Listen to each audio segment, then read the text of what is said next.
तो बच्चों राधे राधे। कैसे हो सब लोग। आज देखो जो नई चीज बता रहा हूँ मैं, यानी कि थर्मोडायनामिक्स में फर्स्ट लॉ ऑफ थर्मोडायनामिक्स और श्रीमद् भगवत गीता में क्या सिमिलरिटी है।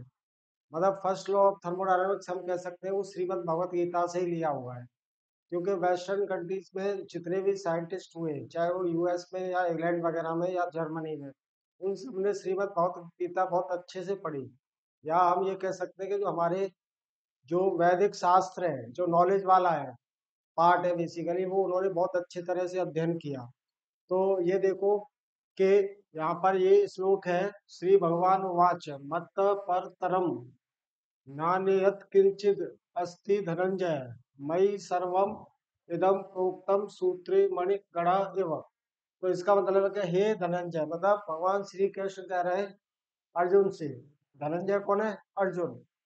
कि हे धनंजय, मेरे सिवाय इस जगत का कोई दूसरा कारण नहीं हो सकता। मतलब जो भी ब्रह्मांड है, जो यूनिवर्स है, उसका होने का जो रीजन है, भगवान श्री कृष्ण कह रहे हैं कि मेरे अलावा उसका कोई और दूसरा रीजन हो ही नहीं सकता, दूसरा कोई कारण हो ही नहीं सकता है।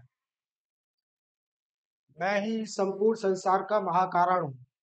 मतलब cause of this whole universe, संसार यहाँ पे यूनिवर्स को लिया गया है। होल यूनिवर्स इज, मतलब मैं ही इस पूरे यूनिवर्स का के होने का कारण, मतलब मैं ही हूँ।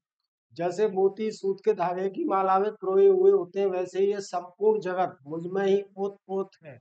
यह संसार मुझसे ही उत्पन्न होता है। तो देखो ये वाला जो वर्ड, यह संसार मुझसे ही उत्पन्न होता है, मुझ में ही स्थित रहता है और मुझ में ही लीन हो जाता है। कहने का तात्पर्य ये है कि भगवान के सिवाय संसार का की स्वतंत्र सत्ता नहीं है। तो ये तो हो गया श्लोक। अब हम बात करते हैं कि first law of thermodynamics. First law of thermodynamics क्या कहता है कि energy neither be created nor be destroyed. मतलब ऊर्जा या एनर्जी को ना तो हम उत्पन्न कर सकते हैं और ना ही उसको डिस्ट्रॉय कर सकते हैं, खत्म कर सकते हैं। उसका नाश नहीं हो सकता है। तो एनर्जी क्या है? ऑलवेज पूरे होल यूनिवर्स की जो एनर्जी है वो कांस्टेंट है। That is the first law of thermodynamics. तो ये मैंने थोड़ा यहाँ पे कोरिलेट किया है Shrimad Bhagavad Gita and first law of thermodynamics. तो फर्स्ट लॉ ऑफ थर्मोडायनामिक्स क्या कह रहा है कि energy neither be created nor be destroyed. यानी कि एनर्जी की जो वैल्यू है वो ऑलवेज क्या रहेगी? कांस्टेंट रहेगी, जो कि हम थर्मोडायनामिक्स में पढ़ते हैं। जैसे मैं अगले पेज पर ले लेता हूँ इसको, कि हमारे पास में क्या है कि delta U will be equals to क्या है? Q plus W.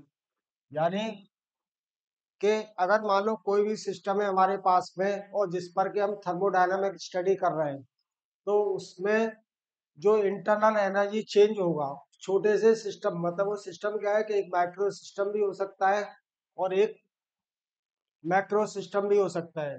तो उसमें जो इंटरनल, क्योंकि टोटल एनर्जी जो यू टोटल है वो तो क्या है? कांस्टेंट है यूनिवर्स का। और जो कोई भी हम थर्मोडायनामिक सिस्टम पे जो थर्मोडायनामिक स्टडीज कर रहा है, जो भी प्रोसेस हो रहा है, तो वहां पर क्या होगा? ऑलवेज ये डेल्टा यू की वैल्यू ऑलवेज किसके बराबर होगी?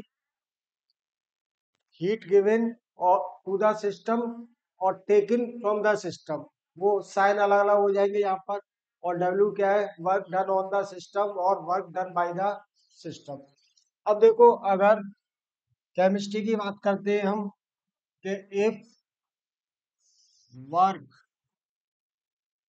If work is done on the system if work is done on the system, तो W की वैल्यू क्या हो जाएगी यहाँ पर? पॉजिटिव। ठीक है। If work is done by the system, तो W क्या हो जाएगा यहाँ पर? ये नेगेटिव हो जाएगा। ठीक है ना? W will become equals to negative. अब आप देखो, हीट की बात करें,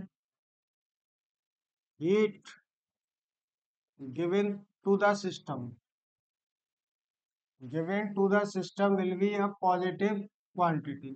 यानी कि Q की वैल्यू क्या होगी यहाँ पर positive, and heat taken out from the system, तो Q क्या हो जाएगा यहाँ पर, ये नेगेटिव हो जाएगा। ठीक है, तो ये देख लो कि जो फर्स्ट लॉ ऑफ थर्मोडायनामिक्स है वो पूरी तरह से सटीक है एज पर द श्लोक ऑफ श्रीमद् भगवत गीता। भगवत गीता में भगवान क्या कह रहे हैं कि मुझसे ये पूरा ब्रह्मांड, पूरा यूनिवर्स उत्पन्न होता है और मुझ में ही आके बाद में वो समा जाता है। इसका मतलब कि जो एनर्जी है, श्रीमद् भगवत गीता में आगे दो तरह की एनर्जी की बात की हुई है जो हम आगे भी डिस्कस करेंगे। तो एक तरह की तो एनर्जी क्या है कि energy can be transform from one form to other form.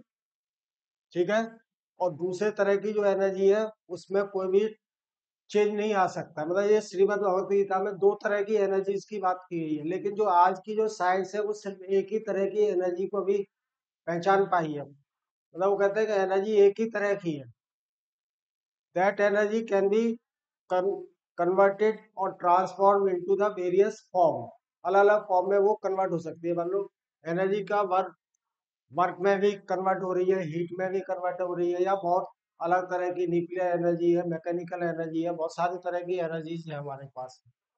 तो ये जो छोटा सा लेक्चर में दे रहा था वो बेसिकली क्या है कि कोरिलेट करने वाला था श्रीमद् भगवत गीता से। तो जैसे ये वाला हमारा पहला पेज है, यहाँ पर देख लें कि श्रीमद् भगवत गीता मत परतरम नान्य यत् किंचन अस्ति धनंजय मैं सर्वम इदं प्रोक्तम, मैं मयि सर्वम इदम प्रोक्तम सूत्रे मणिगणा इव। इसका मतलब यह संसार मुझसे ही उत्पन्न होता है। देखो ये अगेन मैं ये वाली बात पर अगेन